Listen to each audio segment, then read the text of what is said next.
Massive news regarding Josh Weddle's injury, and one unlucky Hawk has been robbed of an All-Australian squad selection. Let's get into it. G'day guys, it's ET, welcome back. Now, the Josh Weddle injury update, so very positive news. Josh Weddle had a scan on Monday and the results were very good. He has now been cleared to return to match play. He resumed some training with the group last week and he will fully train this week. We are considering him for selection for the VFL final on Saturday, but we'll make the decision on that as match committee later in the week. So regardless if he plays in the first final or not, it doesn't matter. He's back into training and ready to play, really. So, yeah, great news regardless if he plays the final or not. Now, does he play at Box Hill for their final? I think he might. Even if it's just a half on managed minutes, I think it would be great for him. Chuck him on the wing so he's not playing down back and, you know, going for marking contests, potentially getting a knee to the back or falling over hard or something like that. So, in my opinion, get him on the wing just for a half, get some run into him, get the fitness back up, the game fitness, and yeah, he should be good for the following week against either the Dockers or the Giants. So absolutely great news, fantastic for every single Hawks fan, and yeah, can't wait to have him back. I've really missed him.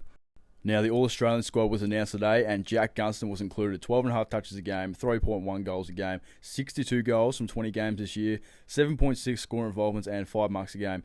He's only made the All-Australian team once, and that was 2014, but he's made the squad about 4 or 5 other times. So, yeah, arguably a career best year. Career high in total goals for the season, and, yeah, 100% deserves it. It's so weird. He really just brought back Father Time. He's arguably beaten Father Time. Like, no other player really has had almost a career best season at 33 years of age. So, yeah, congratulations, Jack. You're probably going to come top 5 in the best and fairest.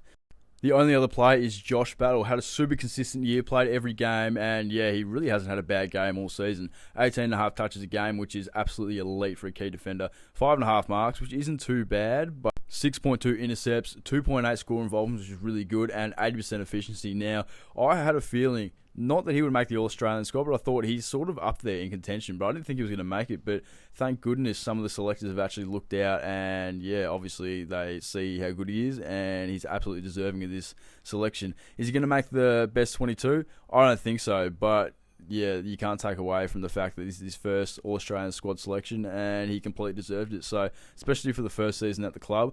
And I think people are going to forget the very start of the season, Hawthorn had some growing pains down back with all the bigs and the key defenders, and he sort of just stood up and played his role perfectly, and yeah, he's rock solid down back, and yeah, well deserved, Josh. Congratulations. Now, I have one robbery and one honourable mention for a robbery, and that is Carl Amon. Look, he probably isn't going to make the team, but he's probably going to finish higher in the BNF than Battle, in my opinion. 24.2 touches a game, which is a lead-off half-back. 4.8 marks, 4.8 score involvements, and 80% efficiency. Now, he has been elite. He's been one of our best players, one of our most consistent players. And look, I'm going to do a video about my prediction for the BNF race. And look, I don't have aim on winning it, but I've got him higher than Gunston and Battle. I just don't want to spoil that video. It's going to be a good one. But yeah, I cannot believe he did not make it. Just the squad in general. He obviously would have been in the conversations for it, but yeah, I know halfback and especially halfback flankers are it's pretty competitive down there. But yeah, Carl Amon had a probably career best year at 30 years old, and yeah, it's a real shame that he didn't make the squad. Now, the honourable mention robbery is Lloyd Meek. I'm not saying he should be in the All-Australian team or even in the squad, but he should definitely get an honourable mention. 13.3 disposals, nothing special. 5 score involvements, 4 tackles, 4.5 clearances, 13 hitouts, so that's average and total, and 5th in hitouts to advantage, and that's also average and total for the entire league. So yeah, going on the stats, he's a top 3 to 5 ruckman. Look, I'm not complaining that he's not in the squad, but yeah, like I said, we have to give him an honourable mention because he's been so elite this year, and in my opinion, top 5 in the best and fairest. So consistent. I think he's played every game bar one, and yeah, he's rock solid in this team. He makes this whole team better, and he's really stood out the last sort of year and a half almost, and just been one of Hawthorn's best players. Week in, week out, consistent, makes everyone around him better, and yeah, it's a shame that he doesn't get the credit he deserves because, like I said, top 3 to 5 in those 2 important stats for the ruckman, and yeah, he needs more love. So yeah, Lloyd, you had a great year. Thank you for watching. Now, comment down below, let me know who do you think should have made the squad and who do you think definitely should have. Hawthorn, non-Hawthorn, yeah, I'm very curious to see your thoughts and opinions.